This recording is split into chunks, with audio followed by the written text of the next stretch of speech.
ዛሬ እንግዲህ የብሩክ ቻናል ላይ የቀለበት ፕሮግራም ልዩ ፕሮግራም አለና ይሄን ፕሮግራም እንግዲህ በጉጉት ነው የምንጠብቅ። ሰዓቱ እንዴት እንደሚደርስ ጓጉተናል ማለት ነው። በጉጉት ስንጠብቅ የነበረው ፕሮግራም ዛሬ እንግዲህ በቡራ ቤት ይለቀቃል ማለት ነው እና ምንም ነገር ካንቺ አይበልጥም እያለ እያዜመ ነው ማለት ነው።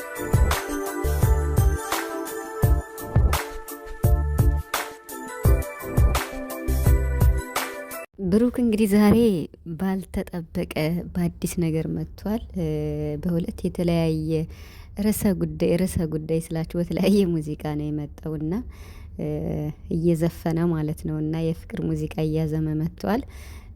በጣም በጣም በጣም ብዙዎቻችን ግራ ተጋብተን ያለነው ማለት ነውና በመጀመሪያ ውድ የክርስትና እምነት ተከታዮች እንኳን ለገና በዓል ዋዜማ በሰላም አደረሳችሁ እያልኩኝ በመላው ዓለም የምትኖሩ እንኳን አደረሳችሁ ውድ ቤተሰቦቼ።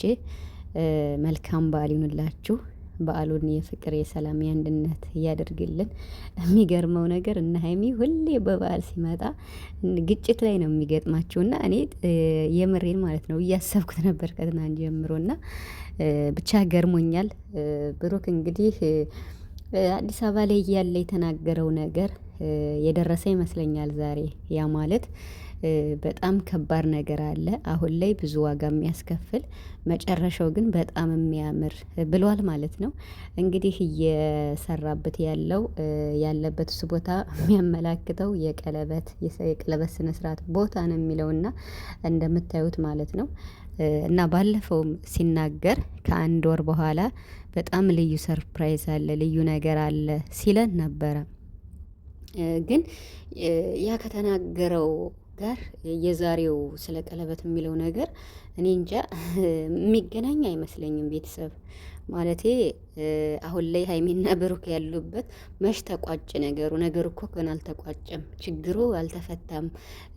በእርግጥ ስራ እንደሆነ ግልጽ ነው። ሁለታቸውም በቃ ያልሆነ ቃላት ቢመላለሱም ስራ እንደሆነ ግልጽ ነው እና በጣም ማለት ነው። ነገር ግን ሀይሚም እንግዲህ አይታችኋል ብዙ ነገሮችን አሳልፋለች። ብሩክም እንግዲህ ብቻ በሀይሚም በብሩክም በመሃላቸው ችግር ሳይፈታ አሁን የቀለበቱ ነገር እንዴት ነው? ቀለበቱስ ለማን ነው የሚታሰር? ያም ሆነ ይህ ብሩክ ቀለበት ካሰረው ወይም የቀለበት ፕሮግራም ካዘጋጀ ከሀይሚ ውጭ ለማንም የሚያደርገው ነገር የለም። እንግዲህ ቀለበት ባለፈው አስሮላታል። ዛሬ ደግሞ በምን ሁኔታ እንደሆነ ባላቅም፣ ነገር ግን የዛሬውን ፕሮግራም ሀይሚ የምትሳተፍበት አይመስለኝም ስላችሁ በሰላም ትናንት እንደዚህ ያብላሃዳ ዛሬ ቀለበቱን በሰላም የምትቀበል አይመስለኝም። ምክንያቱም ችግራቸው አልተፈታም። ሚዲያ ላይ እንደዚህ የሆኑ ዛሬ በእንደዚህ መልኩ ሲመጡ አላቅም ወይ በውስጥ ችግራቸውን ፈተው ሊሆን ይችላል እና ግን ደግሞ በጣም አልተቋጭም። ገና ብዙ ነገር አለ፣ ያልተቋጨ ነገር አለ ማለት ነው። እንደተጀመረ ነው።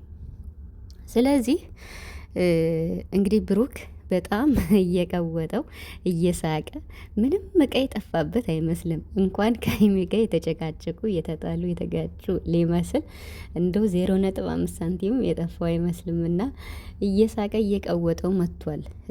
እኛ የሁላቸውንም ደስታ ነው የምንፈልግ ቤተሰብ።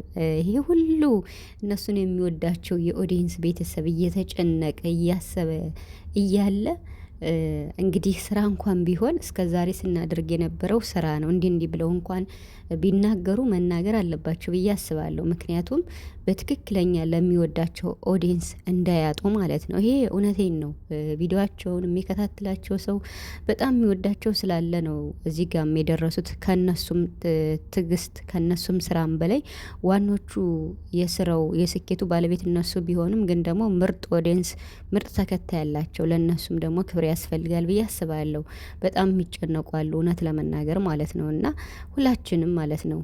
ስለዚህ ቢያንስ እንኳን ለወደፊቱም እምነት እንዲኖር እንዲህ ነው ብለው ቢናገሩ እዩም እውነቱን ብታወጣ አስተማሪ ይሆናል ብዬ ነው ብላ ብትል አሪፍ ነውና ብቻ የዛሬው ቀለበት ግራ ያጋባል። ነገር ግን ብሩክ ወይ ማስታወቂያ ሊሰራ ፈልጎ ይሆናል ብዬ ነው የማስበው። ለሀይሚ እንኳን ይሄን ላድርግ ብሎ ቢል ችግሩ አልተፈታም። በእርግጥ ለሀይሚ ይገባታል ብንልም አሁን ላይ ችግሩ አልተፈታም። ችግሩ ስላልተፈታ ሀይሚ ደግሞ አልቀበልም ልትል ትችላለች። ስለዚህ በዚህ ሰዓት ብሩክ ለሀይሚ ቀለበት ልሰር ይላል ብዬ እኔ ብዙም አልገምትም። ወይ ማስታወቂያ ሊሆን ይችላል። እና ሰሞኑን ብዙ ማስታወቂያዎችን እየሰራ እያያችሁት ነው። ማስታወቂያዎችን ስላችሁ ያን የሆነ ጊፍት ምናምን ቦታ ትናንትና ነው መችለት አይታችኋል። እና ብዙ ሱቆች እየሄደ እያስተዋወቀ ነው ብሩክ ማለት ነው፣ ቡታጅራ ላይ ማለት ነው። እንዲሁም ሊስትሮችም ይሰራ ልጅ እንደዚህም ብቻ ብዙ ነገሮችን እያረገ ስለሆነ ቡታጅራ ላይ ደግሞ እንግዲህ የሰርግ አዘጋጅ ፕሮግራም እዛ ካሉ የእነሱን ለማስተዋወቅ ፈልጎ ሊሆን ይችላል። በዛውም ደግሞ ቪዲዮ ልስራ ብሎም ሊሆን ይችላል። እና ብቻ ግን ትልቅ ነገር ከፊት ለፊታችን አለ የተባለው ነገር ትንሽ ይምታታል ከዚህ ጋር ማለት ነው። እና ምክንያቱም ያነ በቃ ማንም ሰው ደፍሮት አያውቅም ነው የተባለ። እንግዲህ ቀለበት ደግሞ ብዙ ሰው ይደፍረዋል አይደለ? ያ ግን ማንም ሰው ደፍሮት አያውቅም፣ በቃ በህይወታችን ያልተሞከረ ነው ብለዋልና ስለዚህ ቤተሰብ ይቅርታ። ስለዚህ የምንጠብቀው ነገር እንግዲህ 6 ሰዓት ቪዲዮ እስከሚለቀቅ ጓጉተናል።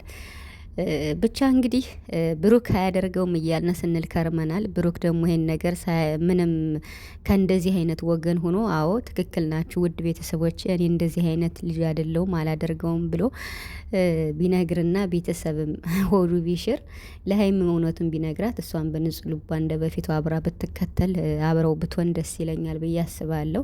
ብቻ የዛሬው ቀለበት እውነትም ይሁን ውሸት ከሀይሚ ውጭ ለማንም ሊያደርግ አይችልም። ገብቷቸዋል አይደለ? ምንም ቢሆን ማለት ነው። እንግዲህ ስለዩም አይመለከተኝም ብለዋል። ትናንትና እሷም ከህይወት ይወጥቻለሁ ብላለች። እንግዲህ ትናንትና ድራማው ያለቀ ይመስለኛል ቤተሰብ። ትናንት ድራማው ፊልሙ የህንድ ፊልም ማለት ነው እና ያለቀ ይመስለኛል። እንደዛ እያለቀሱ እያስጨነቁን፣ ሀይሚም እንደዛ እያለቀሰች እና በነገራችን ላይ ሀይሚ አታቅም። ሀይሚ ስለማታቅ ይመስለኛል የምታለቅስ። ሌሎቹ ናቸው የሚያውቁ፣ ዋናው አክተሩ ብሩክ ቢሆንም ማለት ነው። እና እዛ ጋር ሀይሚ ስለማታቅ እንዴት ነው ተደናግራ ወይም ግራ ገብቷት ነው ቪዲዮ የምትሰራውም ማለት ነው። የሆነ ነገር ብትናገር ብትበሳጭ የፈለገ ብትል አታቅም፣ ስለማታቅ ይመስለኛል። ግን ደግሞ ቤኪ ላይም የተለቀቀውን ቪዲዮ አይታቸዋል፣ ኤዲት የሆነውና እሱ ደግሞ ቲክቶክ ላይ እየተዘዋወረ ይገኛል። እና እሱ ጋም ደግሞ ከባድ ነው እንግዲህ በመጨረሻ ቀን ነው ይሄ ነገር ደግሞ የሆነው።